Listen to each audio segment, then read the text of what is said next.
The ground shudders.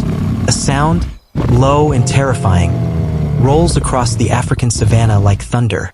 It is the roar of a black-maned lion, a king claiming the dark. But deep inside a tangle of dry thorns, completely hidden from the silver moonlight, another sound barely registers. A single, stuttering breath, then a tiny, fragile cry. She has just been born. Blind, deaf, and entirely defenseless. This new cheetah cub weighs barely 10 ounces. She is so impossibly small, her entire body could easily curl up inside a single human hand. For now, her world is nothing but darkness and the desperate, frantic search for the warmth of her mother's belly. She is one of 4 siblings, a tangled, trembling pile of damp fur shivering against the sudden, biting chill of the night air.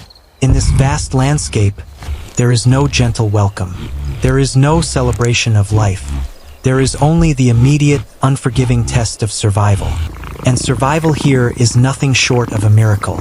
In this brutal kingdom, 9 out of 10 cheetah cubs will never live to see their first birthday. The world is already hunting her before her eyes have even opened. Her mother is exhausted, her ribs rising and falling heavily after 90 long days of carrying this new generation. But hunger does not wait for a mother to rest. The rich milk that must sustain these fragile bodies requires immense energy. And on the plains, energy requires fresh meat. To keep her babies alive, the mother has no choice. She must do the most dangerous thing a mother can do. She must leave them behind. As dawn breaks, painting the ocean of tall grass in violent shades of red and gold, the mother slips away like a ghost, vanishing into the horizon to hunt. The cubs are left alone in the shadow of the brush. Instinct tells them to stay perfectly still. They must remain completely invisible to the titans that patrol the grasslands. But the morning wind is unpredictable. It sweeps through the thorns, carrying the faint, undeniable scent of newborn life out into the open air. And just over the next ridge, a wandering hyena stops. It lowers its heavy, scarred head, tasting the breeze, and turns its dark gaze directly toward the hidden den. The dense curtain of thorns parts. For the first time, blinding sunlight floods the cub's eyes, and the sheer scale of the African savanna reveals itself. She is 3 weeks old. The hyena did not find them on that terrifying first morning, but luck is a fragile shield in the wild. Today, her mother is moving the litter to a new den to keep their scent hidden from enemies. The cub takes her first clumsy, wobbling steps into the open world. She looks peculiar. Running down her neck and back is a thick, silvery mane of fur known as a mantle. It is a brilliant trick of nature. In the tall, dry grass, this wild hair makes her look remarkably like a honey badger, a creature so fiercely aggressive that most predators prefer to leave it alone. But a clever disguise cannot save her from the greatest threat of infancy. The mother moves with urgent purpose, her long strides effortlessly eating up the distance. For the tiny cub, a journey of just 1 mile feels like crossing an endless, towering jungle. The golden grass rises high above her head. The earth vibrates with the heavy hooves of migrating herds. She must keep up. If she stumbles or falls behind, she will be completely exposed to the lions and leopards that rule the plains. Months pass, and the harsh classroom of the savanna shapes her. The silver mantle begins to fade, replaced by the sleek, spotted coat of a true predator. The days of warm milk are over. She is now tasting her first scraps of fresh meat. Her body is changing rapidly, stretching out into a lean, elegant frame built for motion. She practices her skills by pouncing on blowing leaves and wrestling fiercely with her brothers and sisters. Every game of tag is a critical lesson in balance. Every playful ambush in the dirt is a vital rehearsal for the hunts that will soon keep her alive. But the wild does not tolerate careless play for long. One blistering afternoon, as the cubs tumble through the red dust, their mother suddenly drops low to the ground. She lets out a sharp, clicking chirp. It is a command to freeze. A massive shadow glides silently over the sun-baked earth. Playtime is instantly over. The cub presses her belly flat against the hot dirt, her heart hammering wildly against her ribs. As death begins to circle quietly from the sky, Hunger is no longer a distant ache. It is a sharp, relentless fire in her ribs, forcing her to look at a grazing gazelle not with a cub's curiosity, but with cold, calculated intent. She is a year and a half old now, and the awkward, stumbling infant is gone. The mother who protected her, who fought off eagles and hid her from lions, has quietly slipped away into the night, leaving her to face the savannah alone. Her childhood is over. Her body has transformed into a living weapon, forged entirely for forward motion. She now weighs roughly 80 pounds, about the size of a large, powerful guard dog, but coiled tight like a steel spring. Her legs have lengthened, and her spine is incredibly flexible, acting like a whip to propel her forward. Even her feet are different. Unlike a lion or a house cat, her claws do not fully retract. They grip the dry earth permanently, working exactly like the sharp metal cleats on a sprinter's shoe. Today, those cleats will mean the difference between life and starvation. A single Thompson's gazelle stands separated from its herd. The young cheetah drops her belly low to the golden grass. She places each paw with agonizing slowness, silently closing the distance. 30 yards, 20 yards. Instinct takes the wheel. She explodes. In just 3 seconds, she accelerates from a dead stop to nearly 70 miles per hour, faster than cars driving down a human highway. The world blurs into a chaotic rush of wind and color. Her long, muscular tail whips violently through the air, acting as a high-speed rudder to keep her perfectly balanced as the terrified gazelle zigzags in a desperate bid for its life. She closes the gap, swings a hooked dewclaw to trip the gazelle's back legs, and they tumble in a cloud of blinding red dust. She secures her grip. The fire in her ribs is finally extinguished. She has made her first truly independent kill.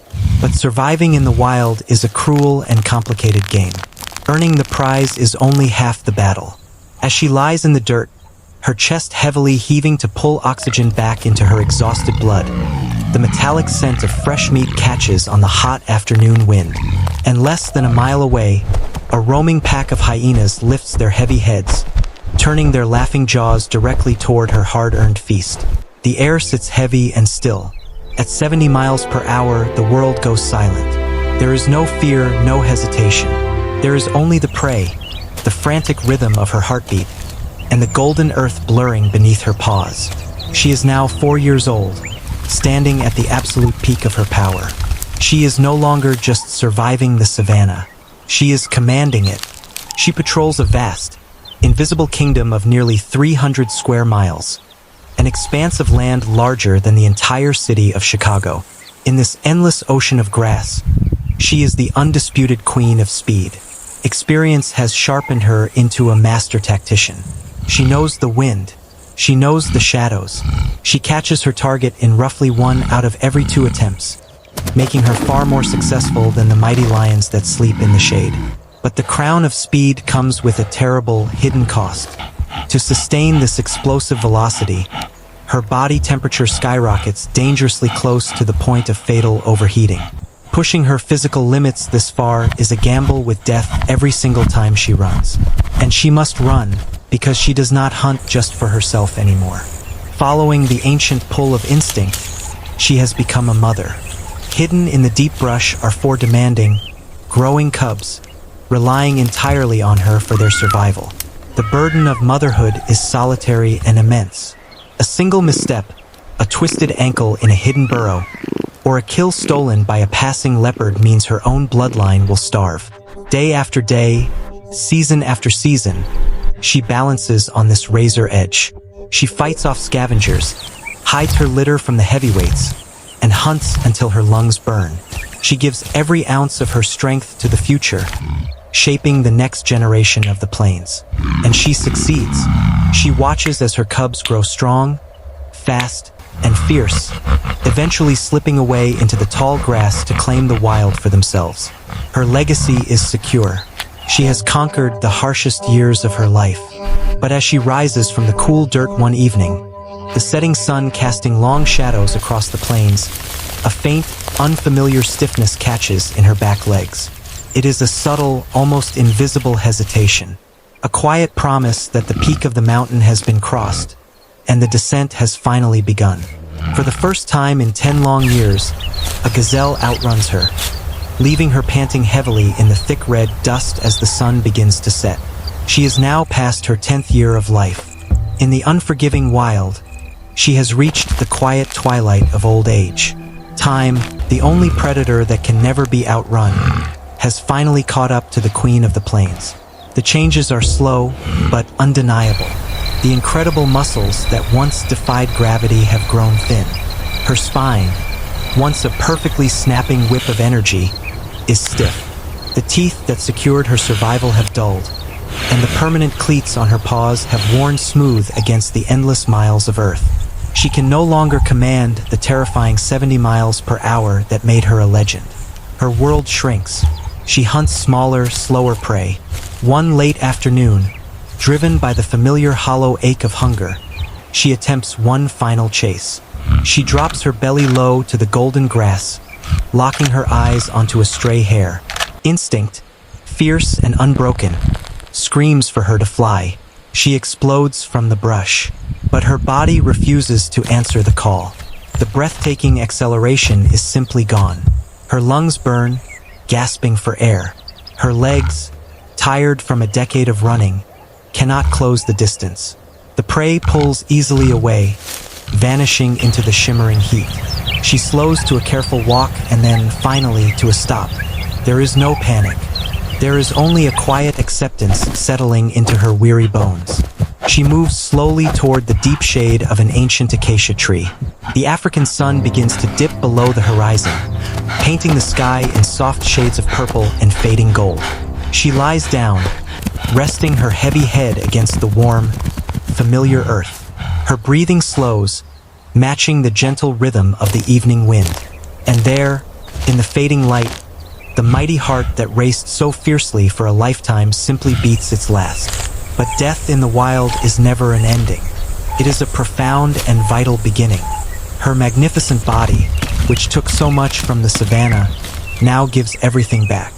What she leaves behind will sustain the scavengers and the countless insects that work the soil. Her remaining energy seeps deep into the earth, nourishing the roots of the very grass that hid her as a tiny, trembling cub.